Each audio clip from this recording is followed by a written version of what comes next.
কথায় আছে পৃথিবী নাকি একটি বইয়ের মতন। সেই বই পড়তে গেলে আপনাদেরকে বা আমাদেরকে ঘর ছেড়ে মাঝে মাঝে তো একটু এদিক ওদিক ঘুরু করার জন্য বেরোতেই হয়। আর আজকে আপনাদের এমন একটা জায়গার ভিডিও আমি দেখাতে চলেছি, সেটা হলো উড়িষ্যা বা ভুবনেশ্বরের একটি offbeat destination Deras nature camp. Nature ক্যাম্পটি একদম ড্যামের ওপরেই তৈরি, আর এই ড্যামটি পুরোটাই পাহাড় দিয়ে ঘেরা। এই ডেরাস ড্যাম্প নিয়ে ইউটিউবে কিন্তু খুব একটা ভিডিও সচরাচর চোখে পড়বে না। একটু পরেই সানসেট হয়ে যাবে। সূর্যের আলোটা দেখুন জলের মধ্যে পড়ছে। আমি যেহেতু বিকেলে গেছিলাম তাই সূর্যাস্তটাই দেখলাম, কিন্তু এখান থেকে সূর্যোদয় সূর্যাস্ত দুটোই কিন্তু নয়নবিরাম। তো দেখতে থাকুন আমার আজকের ভিডিও ডেরাস নেচার ক্যাম্প ড্যাম।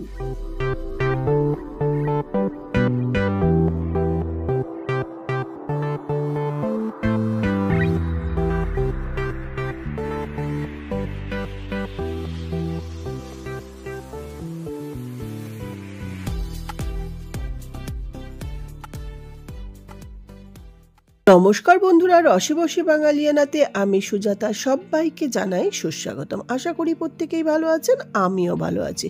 আর যারা আমার ভিডিও দেখছেন অথচ চ্যানেলটা সাবস্ক্রাইব করেননি, তাদেরকে রিকোয়েস্ট করছি চ্যানেলটা সাবস্ক্রাইব করে আমার পাশে থাকুন।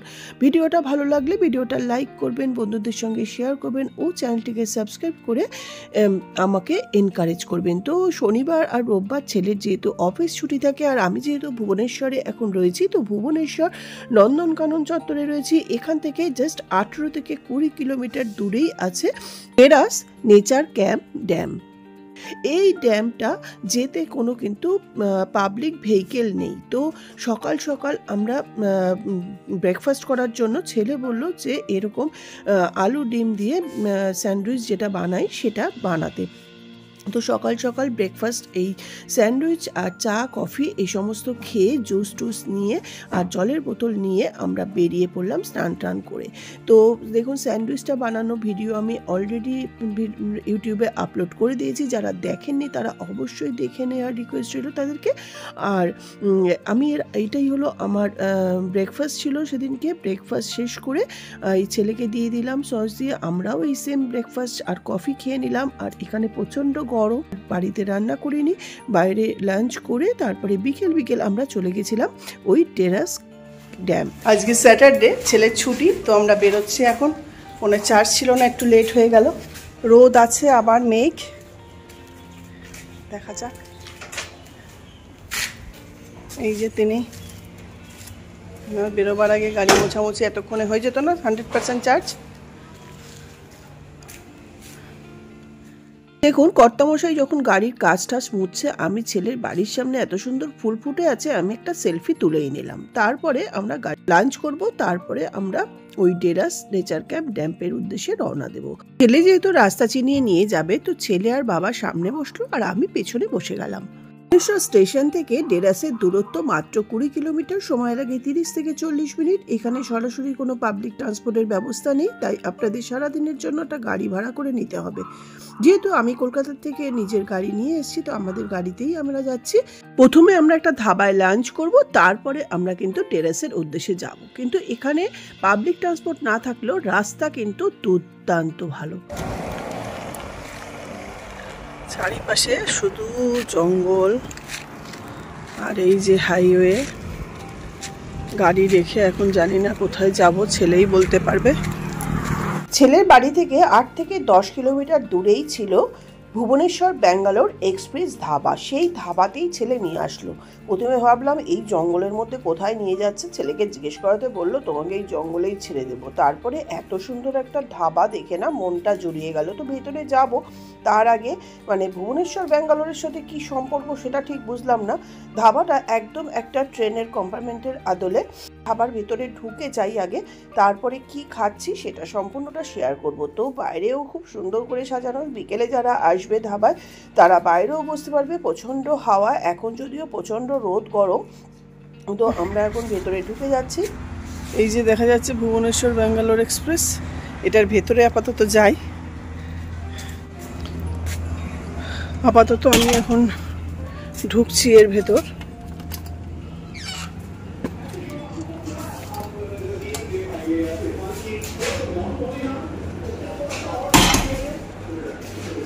ফুল এসি এই ধাবাটা, ছেলে দেখুন বসেই গেল, যেহেতু আইপিএল এর ম্যাচ চলছে তো টিভির কাছাকাছি এসে সিটে বসে গেল আর মেনুও দেখতে শুরু করে দিল।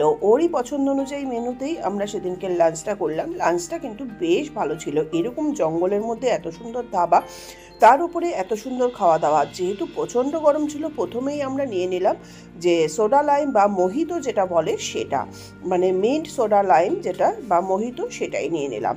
তো মোহিতোটা খেতে খেতে একটু প্রাণটা জোরালো, তারপরে আমরা একদম সরাসরি মেন কোর্সেই চলে গেলাম। কেন কি ওখানের থেকে তাড়াতাড়ি করে খেয়ে বেরিয়ে আমাদের ড্যাম্পে যেতে হবে, কিন্তু ড্যাম কিন্তু তাড়াতাড়ি বন্ধ হয়ে যায়।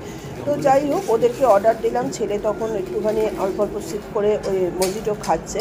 আর এরপরে দেখুন আমাদের লাঞ্চ এসে গেল। বাটার নান, চিকেন রাড়া, ডাল ফ্রাই, ফ্রেঞ্চ ফ্রাই আর একদম স্টিম রাইস, সঙ্গে মেয়োনিজ আর সস ছিল। তো লাঞ্চটা ওদেরকেই সার্ভ করে দিতে বললাম, ওরা সবাইকে এক এক করে সার্ভ করে দিল। চিকেন রাড়াটা কিন্তু বেশ ভালো বানিয়েছিল, প্রত্যেকটা আইটেমই। ডালটাও ভালো ছিল আর ফ্রেঞ্চ ফ্রাই তো যেরকম হয় সেরকমই, একদম ফ্রেশ।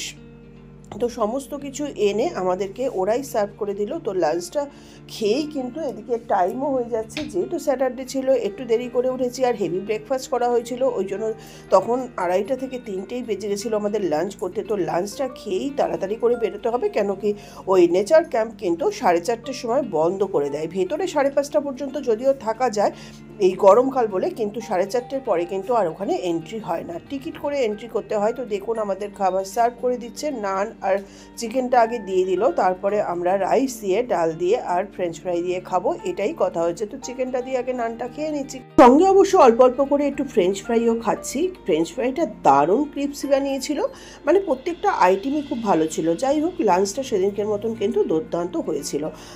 আর আসার পর থেকে বাড়িতে, ছেলের বাড়িতেই রান্না করে খাচ্ছিলাম। এই ফার্স্ট স্যাটারডেতেই আমরা বাইরে খেলাম, তারপরে আমরা চলে যাব এবার ওই ক্যাম্পের উদ্দেশ্যে। রাস্তা কিন্তু গ্রামের ভেতর থেকে একটু খারাপ না, ম্যাক্সিমাম রাস্তাটাই ভালো, শুধু গ্রামের রাস্তাটা একটু সরু আর শেষের দিকে একটু কাঁচা রাস্তা হয়ে গেছে। তো আমাদের ভেতরে, এই ধাবার ভেতরে আমার আর আমার ছেলের ছবি তুলে দিল কর্তামশাই, তারপরে আমি নিজে একটা সেলফি তুলতে গেলাম, কিন্তু ওই ব্যাঙ্গালোর ভুবনেশ্বর ধাবার লেখাটা আসছিল না। তারপরে ছেলে বলল তোমরা দুজনে দাঁড়াও, তোমাদেরকে তুলে দিই। তো আমাদের তখন লাঞ্চ কমপ্লিট, তো আমরা বেরিয়ে যাচ্ছি, তার আগে এখানে দাঁড়িয়ে ছবি তুলে নিলাম। কর্তামশাই একটা সেলফিও তুলে নিল। দেখুন রোদটা প্রচণ্ড ছিল, যাই হোক সেলফি তুলে নিয়ে তারপরে আবার এখানে একসঙ্গে মানে জাস্ট বেরোবার আগে সেখানেও একটা সেলফি তুলে নিল। আমার তো ছবি তোলাটা একটা নেশার। এই যে বাইরে বলেছিলাম না সিটিং এরিয়াটা খুব সুন্দর, তো এইখানে যদিও দিনের বেলা বসার মতন নয়, তো সেইখানে বাইরেটা যে সিটিং এরিয়া সেখানে আমরা তিনজনে একটা ছবি তুললাম। ছেলে যদিও খুব একটা ছবি তুলতে পছন্দ করে না। তারপরে আমরা এই ধাবার থেকে বেরিয়ে যাচ্ছি। এই হলো দেখুন কী কী আইটেম পাওয়া যায় এই ভুবনেশ্বর ব্যাঙ্গালোর এক্সপ্রেস ধাবাতে। তো এই একদম বাইপাসের মানে ওপরে কিন্তু ধাবাটা এত সুন্দর, এত জঙ্গলের মধ্যে, যাই হোক খুব ভালো লাগলো। তারপরে দেখুন জঙ্গলের রাস্তা ধরে যাচ্ছি, চারিপাশে এখানে তো একটু ফাঁকা ফাঁকা জঙ্গল, কিন্তু আরও যে কত জঙ্গল, মানে যত ভেতরে যাচ্ছি তত ঘন জঙ্গল, গ্রামের ভেতর দিয়ে রাস্তা। তো আস্তে আস্তে গাড়ি চলছে, রাস্তা কিন্তু ভীষণ ভালো ছিল, একটু পাহাড় টাহাড়ও দেখা যাচ্ছে, টিলা টাইপের, কিন্তু জন অরণ্য একদমই নেই। অল্প অল্প একটা দুটো বাড়ি দেখা যাচ্ছে। আর ছেলেকে বলছি যে কোথায় নিয়ে যাচ্ছিস, আমার ধারণাই ছিল না যে এই জঙ্গলের ভেতর দিয়ে গিয়ে এত সুন্দর একটা ড্যাম দেখতে পাবো। এইবার আমরা যে ড্যাম, নেচার ক্যাম্প ড্যাম, সেই রাস্তাতেই কিন্তু ঢুকে গেছি। এই রাস্তাটা প্রথমের দিকে একটু ভালো, যত ড্যামের দিকে এগোচ্ছিল তখন কিন্তু রাস্তাটা আস্তে আস্তে ন্যারো হচ্ছিল। এইটা যেহেতু আমি ছেলের বাড়ির সামনে দিয়ে যাচ্ছিলাম সেহেতু রাস্তাটা একটু কাঁচা পেয়েছি, কিন্তু কটক থেকে যারা আসবেন তাদের কিন্তু ভালো রাস্তা পাওয়া যাবে। আর ঢুকেই কিন্তু ডান হাতে পার্কিংয়ের ব্যবস্থা আছে। আর এই যে দেখুন নেচার ক্যাম্প ড্যাম্পের সমস্ত বোর্ডটা রয়েছে, ডিটেইলে সব দেওয়া আছে, কখন থেকে বোটিং শুরু হয়, কখন থেকে খোলা থাকে, কখন বন্ধ হয়, সমস্ত কিছু দেওয়া রয়েছে। আর এখানে টিকিট কেটে ঢুকতে হয়, প্রত্যেক পার্সন 40 টাকা করে, স্কুল স্টুডেন্টদের লাগে 20 টাকা করে, তবে তাদের আইডি কার্ড অবশ্যই দেখাতে হয়। 4 হুইলার আর 2 হুইলার দুটোরই ভাড়া 20 টাকা করে। আর একটু চড়াই ভেঙে উঠতে হয়, আর ক্যামেরা অ্যালাউ আছে, কিন্তু 50 টাকা চার্জ লাগে। মোবাইলে কোনো চার্জ লাগে লাগে না। এখন বাবা ছেলে টিকিট করছে আর টিকিটের বোর্ডটা আপনাদের সামনে থেকে দেখাচ্ছি। যদি গ্রুপ আসেন 10 জনের ওপরে তাহলে কিন্তু টিকিটের ভাড়া 25 টাকা হয়ে যায়, আর যদি স্কুল স্টুডেন্ট অনেক হয় তাহলেও কিন্তু ভাড়াটা কমে যায়। ফরেনারদের জন্য 40 টাকা। তো আমরা 4:40 যেহেতু হয়ে গেছিলো, আমাদের এন্ট্রি দিচ্ছিল না, তারপরে অনেক রিকোয়েস্ট করাতে দিল। তো আমরা এবার এই ভেতরে এন্ট্রি নিচ্ছি। প্রথমে না করে দিয়েছিল, তারপরে রিকোয়েস্ট করার পরে আমাদের ভেতরে এন্ট্রি দিল, না হলে এতটা দূর এসে মুশকিল হয়ে যেত। এখানকার ওয়ার্নিং বোর্ডটাও একবার আপনাদের সঙ্গে শেয়ার করে নিলাম, এটা পজ করে আপনারা পড়ে নিতে পারেন। তো এরপরে আমরা ভেতরে ঢুকে যাচ্ছি, অনেকটাই কিন্তু হেঁটে তারপরে কিন্তু ড্যাম দেখা যাবে। বেশ চড়াইউটাই লাল মাটির রাস্তা। তো এবার আমরা এন্ট্রি নিয়েই নিলাম, আর কখন থেকে কখন খোলা থাকে সবটাই দেখালাম। আর এই যে টেরাসের চারপাশের ভিউটা একবার আপনাদের বাইরের থেকে শেয়ার করলাম। এইবার আমরা ভেতরে কিন্তু এন্ট্রি নিয়ে নিলাম। দেখুন আমাদের গেট খুলে দিচ্ছে, এইবার আমরা ঢুকেই যাচ্ছি। পুরো লাল মাটির রাস্তা, এই রাস্তা ধরে সোজা চলে যেতে হবে। চারপাশে ঘন জঙ্গল, বুকের ভিতরে ঢিপ ঢিপ পড়ছে, কিন্তু এত প্রকৃতি দেখে না আমি একদম বাকরুদ্ধ হয়ে যাচ্ছিলাম। যে আমরা 3 জন এখন ড্যামের উদ্দেশ্যে যাচ্ছি। 4:30 পর্যন্ত টাইম না, কিন্তু আমাদেরকে এন্ট্রি দিল। 5টা বাজতে 10 মিনিট আগে এসছি, টিকিট কেটে আমরা এখন যাচ্ছি। চলুন যাই, তারপরে ড্যামের সামনে গিয়ে আপনাদের সঙ্গে আবার দেখাচ্ছি। এইটা যেটা দেখতে পাচ্ছেন না, এটাকে বলে সাপের বাসা। অনেকেই জানেন না, তো আমি এটা জানি বলে আপনাদের সঙ্গে শেয়ার করলাম। আর এই দেখুন নেচার ক্যাম্প টেরাস ড্যামের দিকে আমরা এগোচ্ছি। চারিপাশটা একদম সবুজে সবুজারণ্য, এত সুন্দর ভিউ। অবশেষে কিন্তু ড্যামে ছেলে পৌঁছেই গেল, আর আমি পেছনে আসছি। একটু চড়াই রাস্তা দেখুন, এরকম লাল মাটির রাস্তা ধরেই কিন্তু ড্যামের কাছাকাছি পৌঁছতে হয়। অনেকটা রাস্তা ধরেই কিন্তু তারপরে ড্যামের উদ্দেশ্যে যাওয়া যায়। আর এখানে কিন্তু হাতিরও ভয় আছে। হাতি তবে সন্ধেবেলার পরে কিন্তু হাতিরা এই জঙ্গলে আসে। আর জলে কিন্তু কেউ নামার চেষ্টা করবেন না, কেন এই জলে প্রচুর কুমির আছে। আর জঙ্গলটা দেখুন, মানে ভয় লাগলেও এত সুন্দর। তবে বাইক দেখলাম যাচ্ছে, গাড়ি কিন্তু ওখানে রাখা আছে, বাইকেরও গ্যারেজের ব্যবস্থা আছে। অবশেষে কিন্তু আমরা ড্যামের কাছাকাছি একদম চলেই এসেছি। আর এখানে কিন্তু বোর্ডের লেখাই আছে কুমির থেকে সাবধান। তো দেখুন এর অনেকটা ভ্যালি টাইপের। এই যে দেখুন ছেলে আগে আগে উঠে যাচ্ছে, আবার আমাকে একটু দেখছে, আবার আমাকে দেখতে গিয়ে সে আবার হুচট কাচ্ছে। ভয় লাগে না যদি পড়ে যায়। তারপরে আমরা অবশেষে এসেই গেলাম। ভিউটা দেখো, জাস্ট অসাধারণ। কষ্ট করে উঠতে গিয়ে যা হাঁপিয়ে গেলাম, কিন্তু ভিউটা দেখে না একদম মানে বাক্যহারা হয়ে গেলাম, মন প্রাণ জুড়িয়ে গেল। আর এই লেকের জলটা না সম্পূর্ণই কিন্তু বৃষ্টিতে পুষ্ট। বৃষ্টির জলে কিন্তু এই লেকটা সম্পূর্ণ পূর্ণ থাকে। এই জলটা কিন্তু চাষাবাদের কাজেও লাগে। তবে এই জলে প্রচুর কুমির আছে। আবারও আপনাদের রিমাইন্ডার দিচ্ছি, সবুজে ঘেরা ঘন জঙ্গল ও পাহাড়ে মধ্যে যখন এই ড্যামের মধ্যে পাহাড়ের ছায়া পড়ে, সেটা কিন্তু দু চোখ ভরে উপভোগ করার মতন। আর এই চান্দাকা ফরেস্টের মধ্যে দুটো ড্যাম আছে, একটা এই টেরাস আর একটা হলো ঝুমকা ড্যাম। তো ঝুমকা ড্যামে যাওয়ার মতন আমাদের আর টাইম ছিল না। তো দেখুন মানে উপভোগ করব না আপনাদের সাথে কথা বলবো না সেলফি তুলবো, মানে ঠিক পাচ্ছিলাম না, কেমন পাগল পাগল লাগছিল। আর বিকেলবেলা না এত পুরোপুরে হাওয়া দিচ্ছিল, মনটা একদম ভরে যাচ্ছিল। অবশেষে একটা দুটো সেলফি তুলে তারপরে দেখুন মানে আপনাদের সঙ্গে পুরো ভিউটা শেয়ার করাচ্ছি। জাস্ট দেখো ভিউটা, জাস্ট দেখো, জাস্ট অসাধারণ। ওখানে বোটিং এর ব্যবস্থাও আছে। হ্যালো, দাঁড়াও দেখাবো কি সেট করে নি।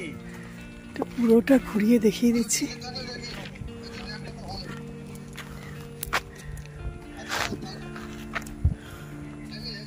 দূরে জলের মধ্যে যে বোটগুলো দেখতে পাচ্ছেন, এই বোটগুলোই কিন্তু বোটিংয়ের ব্যবস্থা আছে। 8 সিটার বোটিং কিন্তু 900 রুপিস নেয়, তবে পুরো বোটটাই কিন্তু বুক করতে হবে, সেটা 8 জন থাক আর না থাক।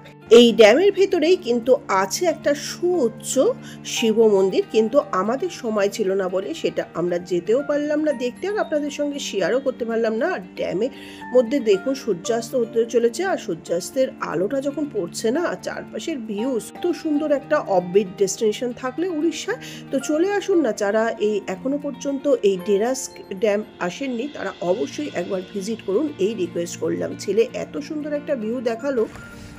যাক, ছেলে ভুবনেশ্বরে আর মাস দুয়েক আছে, তো ভুবনেশ্বরের সাইট সিন বলুন, অফবিট জায়গা বলুন, মানে দুর্দান্ত, মনটা ভরে গেল একদম। প্রথমে একটু ভালো রাস্তা ছিল, তারপরে কাঁচা রাস্তা যখন ঢুকেছি একটু ভয় পাচ্ছিলাম, তো দুর্দান্ত রাস্তা। আর লেকটা দেখে তো মানে মন ভরে যাচ্ছে, মানে ছবি তুলবো, ভিডিও করব না লেকটা মানে। আর এই যে বাবা ছেলে তারাও ছবি তুলছে, তবে একটু পরেই সানসেট হয়ে যাবে। সূর্যের আলোটা দেখুন জলের মধ্যে পড়ছে। এই ড্যামের ভেতরে কিন্তু দুটো জঙ্গল সাফারি হয়, 1 ঘন্টার একটা, 2 ঘন্টার একটা। এখানেও গাড়ি ভাড়া করতে হয়, 1 ঘন্টার জন্য 1000 টাকা আর 2 ঘন্টার জন্য 2000 টাকা। আর বোটিংয়ের জন্য যে বোটটা ভাড়া করবেন সেটা খুব সম্ভবত হাফ অ্যান আওয়ারের জন্য, 45 মিনিটস বাদে বাদে কিন্তু বোটগুলো চলে। এছাড়াও এখানে প্রচুর গরু দেখতে পেলাম, আপনাদের ভাগ্য ভালো হলে ময়ূর দেখতে পারেন। আর হাতি তো বললাম সন্ধ্যের পরে এরা আসে খাবারের খোঁজে। এছাড়া সাপের দেখা যদিও পেলাম না, না পাওয়াই ভালো। আর এই রকম লাল মাটির পুরো উঁচু রাস্তা চড়াই উতরাই দিয়ে আমরা পুরো ড্যামটাকে একবার ভালো করে দেখলাম। আর এই যে দেখুন গরু এখান থেকে উঠছে, সেই সময় আমি নামছিলাম, তো আবার একটু ওয়েট করলাম, সে চলে গেল, তারপরে আমি নামছি। ড্যামকে বিদায় জানিয়ে এখন আমরা ফেরত চলে যাচ্ছি। এই যে কুমির থেকে যে সাবধানে থাকতে বলছে, সেই বোর্ডটাও আপনাদের সঙ্গে শেয়ার করে নিলাম, কেন কি এটা শুধু মুখের কথা নয়, আপনাদের সঙ্গে দেখিয়েও দিলাম।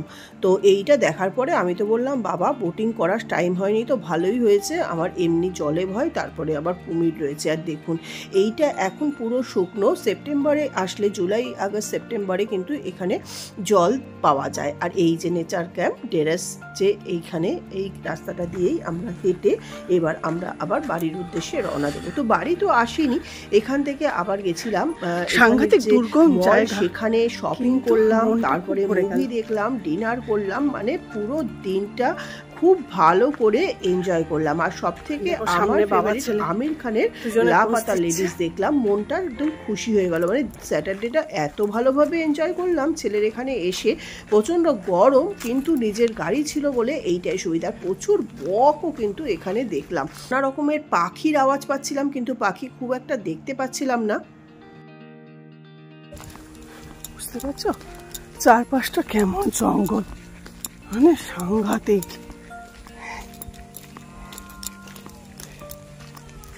আর এই যে ওরা আগিয়ে চলেছে, আর এইটা হলো সাপের বাসা।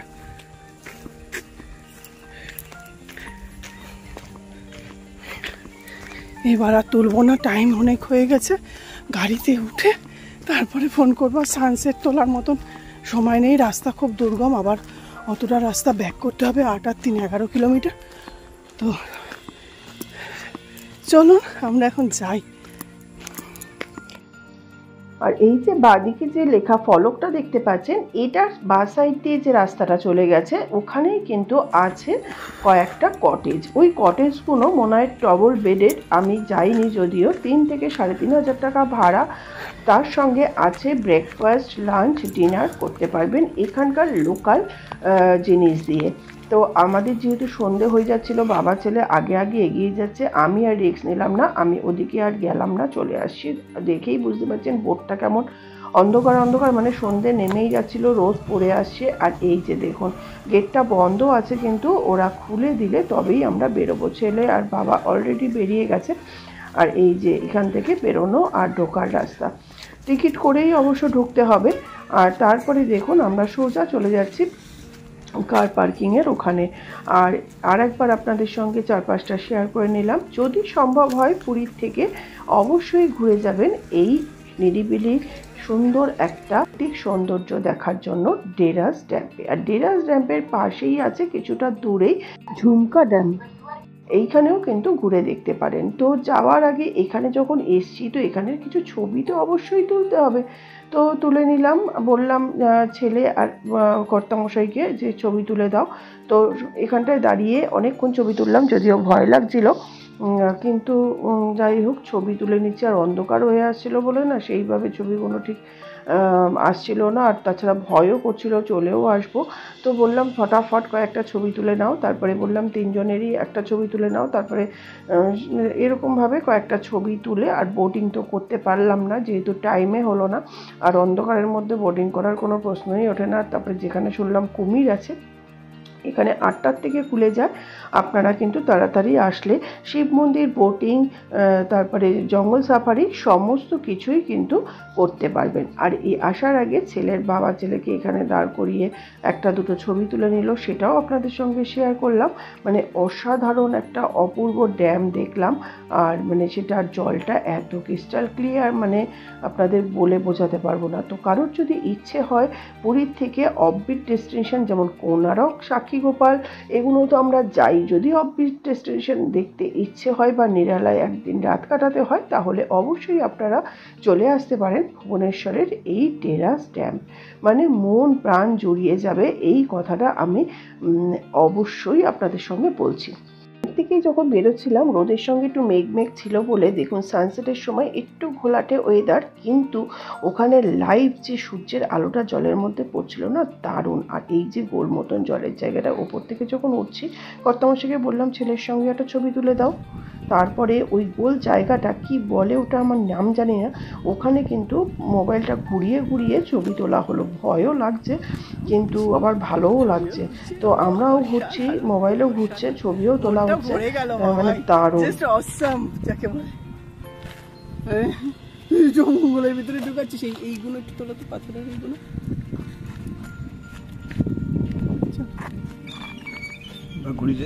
ওখান থেকে আসার আগে যে কটা ছবি তুললাম সবকটাই আপনাদের সঙ্গে শেয়ার করছি। মানে আসতে তো একদম মন চাইছিল না, তবু কি করা যাবে, টাইমও হয়ে গেছে আর অন্ধকারও হয়ে আসছিলো। আর যে জঙ্গলের কথা চিন্তা করলেই মনে হচ্ছিল ওই হাসি মুখটা যে দেখছেন না ওর ছবিতে, সেটা মোটেও ছিল না, কিন্তু প্রচণ্ড ভয় করছিল। দেখুন তারপরে আমরা যথারীতি পার্কিংয়ের জায়গায় এসেই গেছি। এখান থেকে সোজা যে রাস্তাটা গেছে সেটা হলো খুর্দার রোড চলে গেছে। আর আমরা বাঁদিক দিয়ে চলে যাব ওই গ্রামের রাস্তা দিয়ে, যথারীতি 3 কিলোমিটার একদম কাঁচা রাস্তা। আর এই যে এনাকে জিজ্ঞেস করছে যে দিক দিয়ে যাওয়া যাবে কিনা, না বলছে এটা খুর্দার রোড হয়ে চলে যাবে। তো অত দূর তো আমাদের যাওয়ার কোনো প্রয়োজন নেই, আমরা যেহেতু ভুবনেশ্বরের ছেলের কাছে আছি। তো আমরা বাঁদিক দিয়ে আবার সেই জঙ্গলের রাস্তা 3 কিলোমিটার ধরে তারপরে 8 কিলোমিটার রাস্তা কিন্তু ভালো। আর তাছাড়া আমরা এখন ভুবনেশ্বর সিটিতে যাব, যেহেতু আমি কিছু শপিং করব। তো সামনেই নীলষষ্ঠীর পুজো আছে, তো ছেলেই আমাকে একটা শাড়ি কিনে দিল। তো আমি যখন উড়িষ্যায় আসি, উড়িষ্যার কটন শাড়ি না আমার কিনতে ভীষণ ভালো লাগে, তো আমি বললাম আমি একটা কটন বমকাই নেব, তো সেটাও নিয়ে নিলাম। তো সেই জন্য প্রিয়দর্শিনী, উড়িষ্যার যে প্রিয়দর্শিনী, এই যে আমরা চলে এসেছি এসি মার্কেটে, এখানেই আছে প্রিয়দর্শিনীর শোরুম। আর পুরীতেও কিন্তু প্রিয়দর্শিনীর শোরুম আছে, হ্যান্ডলুম শাড়ি পাওয়া যায়। তো এইখানেই কার পার্কিং রেখে তারপরে আমরা কিন্তু শাড়ির দোকানে চলে যাবো। আর এখানে কত সস্তা দেখুন, এখানে 2 ঘন্টা 40 টাকা, 4 হুইলার আর 2 হুইলার 20 টাকা, এইভাবে সমস্তই সস্তা। তারপরে দেখুন আমরা চলে গেলাম সোজা প্রিয়দর্শিনীতে। প্রথমে চলে গেছিলাম সিল্ক শোরুমে, কিন্তু সিল্ক শাড়ি তো নেব না, তো নিয়ে নিলাম যে একটা কটন শাড়ি। সেখানে দোকানে ঢুকে গেলাম, তিনজনেই, বাবা ছেলে আর আমি তিনজনেই ঢুকে গেলাম। গিয়ে তারপরে শাড়ি দেখব। প্রথমেই মাথায় ছিল যে হলুদ পাড়টা হবে, এবার সেটা মেরুনই নেই, বটল গ্রিনই নেই, আর নেভি ব্লুই নেই। তো নেভি ব্লু যেহেতু আমার রয়েছে, তো মেরুন আর বটল গ্রিনের মধ্যেই একটা নেব। তার মধ্যে প্রথম টার্গেটই ছিল মেরুনটা নেবার। তো মেরুনের মধ্যে কয়েকটা দেখাচ্ছে, কোনোটা পাড় পছন্দ হচ্ছে, তো ভেতরটা পছন্দ হচ্ছে না। এই সব করে দেখতে দেখতে অবশেষে একটা শাড়ি পছন্দ হয়েই গেল। আবার দেখুন বটল গ্রিনের ভ্যারাইটিস পছন্দ, মানে শাড়ি নামাচ্ছেন ভদ্রলোক। বললাম অতিরিক্ত নামানোর দরকার নেই, এই বটল গ্রিন শাড়িটা ডিজাইনের শাড়ি আমার একটা আছে। তার থেকেও মেন কথা হলো এটা লাল পাড়, এটা হলুদ পাড় হলে হয়তো নিয়ে নিতাম। তো এইভাবে পছন্দ হচ্ছিল না। এবার হলুদ পাড় বলেছি বলে আবার নেভি ব্লুর মধ্যে দেখাচ্ছে, তো নেভি ব্লু শাড়িও আমার আছে, মানে ওই জন্য আমি এটাও নিলাম না। তো হাজব্যান্ড বলছেন যে বটল গ্রিনের সঙ্গে হলুদ ওকে ব্রাজিল বানিয়ে দিতে। এই সমস্ত বলতে বলতে অবশেষে ওরা একটা শাড়ি যথারীতি বার করলো। আর একটু তারপরে কিছু পাচ্ছিলাম না বলে অফ হোয়াইটের মধ্যেও দেখতে চাইলাম, কিন্তু পাড়টা শুধু অফ হোয়াইট আর পুরো লাল, তো সেটাও পছন্দ হচ্ছে না। ডিসপ্লেতে একটা নেভি ব্লুর সঙ্গে রেড কম্বিনেশনে ছিল, এই শাড়িটা বেশ ভালো লাগছিল, তো তারপরে সেটাও নিলাম না। অবশেষে আমার পছন্দের শাড়িটা ওরা বার করে ফেললো, তো এটা পুরো খুলে দেখালো, এটা আমার এক শটেই পছন্দ হয়েছে। তো আপনারাও বলবেন যারা দেখবেন আমার ভিডিওটা যে শাড়িটা কেমন হয়েছে। এই শাড়িটা আমি নীলষষ্ঠীতে পরবো, আর এটা ছেলে কিনে দিয়েছে শাড়িটা। যাই হোক, ছেলের পছন্দ বাবার পছন্দ। তারপরে আমরা সোজা ওখান থেকে চলে গেলাম ভুবনেশ্বর বা উড়িষ্যার সব থেকে বড় মল যে এসপ্ল্যানেড মল। মলে ঢুকেই সোজা চলে গেলাম ফুড কোর্টে, কেন কি সেই দুপুরে লাঞ্চ করে ড্যাম ঘুরে তারপরে শপিং করে বেশ খিদে পেয়ে গেছিলো, আর জলতেষ্টাও পেয়েছিল। ভাবলাম ফুড কোর্টেই যাই, তো কোল্ড কফি না হলে আইসক্রিম কিছু একটা খাওয়া হবে। তো ছেলে বলল এই মলে তো আগে স্টারবাক্সে আমরা কোল্ড কফি খেয়েছি, তো এবার তুমি আইসক্রিম ট্রাই করো। তো সোজা চলে গেলাম আইসক্রিমের দোকানে। তো ওর বাবা বলছিল বাস্কিন রবিন্স, কিন্তু ও আমার ছেলে এই দোকানটা দেখালো, তো সেখান থেকেই। আর আমি তো কী করব, ওরা বাবা ছেলে পছন্দ করছে, আমার ভিডিও করা কাজ আমি ভিডিও করছি। আর ছেলে বললো এখানে প্রত্যেকটা আইসক্রিম নাকি টেস্ট করতে দেয়। আমি বললাম না বাবা, এমনিই কেসে মরছি, এত ডাক্তার দেখিয়েছি, আর আইসক্রিম টেস্ট করার দরকার নেই, একটা খেতে হবে সেটাই খাবো। আর তাছাড়া 1 স্কুপ 135 করে, মানে 2 স্কুপ করে নেওয়া হচ্ছে, কেউ কাপে নিচ্ছে কেউ কোণে নিচ্ছে। তো এই যে আপনাদের রেটটা দেখিয়ে দিই, যাই হোক 135 করে, মানে আমি চিন্তা করতে পারি না এত দামের আইসক্রিম। তো 3টে কোণ নেওয়া হলো ছেলের পছন্দেই, ছেলে যেটা বেটার মনে করে। তো 3টে কোণ নিয়ে তারপরে আমি বললাম একটু দাঁড়া বাবা, ছবি তুলে নিই। ছবি তোলার পরে তারপরে আইসক্রিমটা খাওয়া শুরু করলাম। আইসক্রিম খাওয়া হয়ে গেলেও মানে তখন 7:30 বাজে, আর আমাদের মুভি টাইম ছিল 9:30, মানে 9:30 না, মানে 9:50। তো এতটা টাইম তো মলে ঘুরে ঘুরেই কিছুটা সময় কাটালাম। আর এই মলের একটা সুবিধা না, বেশ সিটিং এরিয়া আছে, মাঝখানে আবার একটুখানি খেলাধুলোও করলাম। কি একটা খেলা হচ্ছিল জানি না, 30 সেকেন্ডের মধ্যে 10টা কাগজ তুলতে হবে, নিচ থেকে ব্লো করা হচ্ছিল, তো সেটাও খেলে নিলাম। দুর্ভাগ্যবশত মানে তুলছিলাম বেশ ভালোভাবেই, ট্রিকটা একটু জানলে বেটার হতো, হয়তো তুলে নিতাম। 9 পিস তুলেছিলাম আর 1 পিস তুলতে পারিনি। তারপরে ওখানে একটু খেলা দেখে টাইম পাস করলাম। আইসক্রিমটা খাওয়ার পরে আইসক্রিম খেয়ে আবার একটু জল খেয়ে নিলাম যাতে ঠান্ডাটা কম লাগে। এরপরে তখনও 1 ঘন্টার ওপরে হাতে টাইম রয়েছে, তো কি করব। তারপরে ছেলে বলল না টিকিটটা তো কেটে নিই। আর আমার ফেভারিট অ্যাক্টার্সের তৈরি মুভি লাপাতা লেডিস, আপনারা কারা কারা দেখেছেন আমি জানি না, তো সেটা টিকিটটা আগে কেটে নেওয়া হয়ে গেল। তারপরে বাবা ছেলে কিছুটা শপিং মল ঘুরছে, কিছু শার্ট দেখছে, ফর্মাল শার্ট পরে আছে, জিন্স আর টি শার্ট, কিন্তু কিছু ফর্মাল শার্ট দেখছে। তারপরে আমি আবার একটা ব্যাগও কিনে নিলাম, তো সেটাও একাই পছন্দ করে আবার ছেলেকে ডাকলাম। ছেলেকে ডেকে ব্যাগটা ডিসকাউন্টে পেলাম বলেই নিয়ে নিলাম। জানি না ওখানে কোনোদিনও ভুবনেশ্বরে চৈত্র সেল হয় কিনা, কিন্তু ডিসকাউন্ট পাচ্ছিলাম, তো ব্যাগটাও কিনে নিলাম। ব্যাগটা পরে কোনো সময় আপনাদের সঙ্গে শেয়ার করব। তো এইবার ঘোরাঘুরি করতে করতে দেখুন, যখন শো টাইম জানে 9:50-তে, তো তাড়াতাড়ি তো খেয়ে নেবে না, তাদের 9:30টার সময় ডিনারের কথা মনে পড়লো যে মুভি শেষ হতে হতে তো রাত হয়ে যাবে, তখন তো আর ডিনার করা যাবে না। তারপরে 9:30টার সময় আমরা ডিনারের জন্য কে কী খাবে, আমি বললাম ইনস্ট্যান্ট কী খাওয়া যায় সেটাই দেখো। তারপরে হাজব্যান্ড নিল ছোলে ভাটুরা। আর এই যে খেলাটা যেটা আপনাদের বলছি, আমারটা ছেলে তোলেনি, এই যে কাগজগুলো উঠছে, বেচারা কেউ পেলো না, 1জন না 2জন পেয়েছে 30 সেকেন্ডের মধ্যে 10টা। কিন্তু এটা একটা ট্রিক আছে, শুধু হাত দিয়েই কিন্তু তুলতে হবে। জানি না কজন পেয়েছে, আমার সামনে অবশ্য একটা মেয়ে পেয়েছে, আর কে পেয়েছে এর আগে আমি খেয়াল করিনি, কেন মলটা ঘুরছিলাম, আবার আমি ব্যাগ কিনতে ব্যস্ত ছিলাম। এই সব করতে করতে 9:30 যখন হলো, তখন আমরা ডিনারের জন্য আমি আর আমার ছেলে, যেহেতু টাইম কম, তো একটা থালি নিয়ে নিলাম। তার ভিতরে ছিল বাটার নান, জিরা রাইস, একটা সবজি, পনির, ডাল মাখানি, স্যালাড, চাটনি আর গোলাপ জামুন। এই থালিটা 2জনে মিলে খেলাম, আমি আমার ছেলে, আর আমার হাজব্যান্ড নিয়ে নিয়েছিল ছোলে ভাটুরা। তো এই যে হাজব্যান্ডের তো ছোলে ভাটুরা এইসব খেয়ে একদম টাইম হয়ে গেছে, যদিও মুভি শুরু হয়নি, অ্যাডভার্টাইজ চলে। তো তারপরে আমরা যেহেতু মলের মধ্যেই ছিলাম, অত টেনশন ছিল না। তো খাওয়া দাওয়া করে জল নিয়ে সোজা মলে ঢুকে গেলাম, সোজা মুভি হলে ঢুকে গেলাম। 5 নম্বর না ক নম্বর মুভি হল ছিল। আর এখানে না টিকিটের আরেকটা জিনিস, আমাদের কলকাতাতে যেমন ওপর থেকে সিটগুলো ABC হয়, এখানে নিচ থেকে।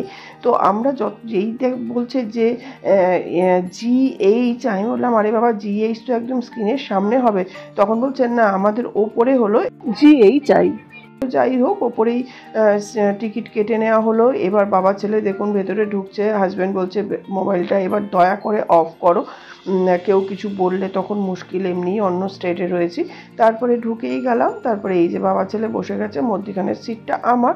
এরপরে আমার খুব ফেভারিট মুভিটা দেখে 12টার সময় মুভিটা শেষ হলো, 12টা না 12:30টার সময়। তারপরে এই যে একটা ছবি তুলে নিলাম লাপাতা লেডিসের পোস্টারের সঙ্গে। তারপরে ফাঁকা রাস্তা দিয়ে ভুবনেশ্বর, রাতের ভুবনেশ্বর দেখতে দেখতে বাড়ি ফিরে আসলাম।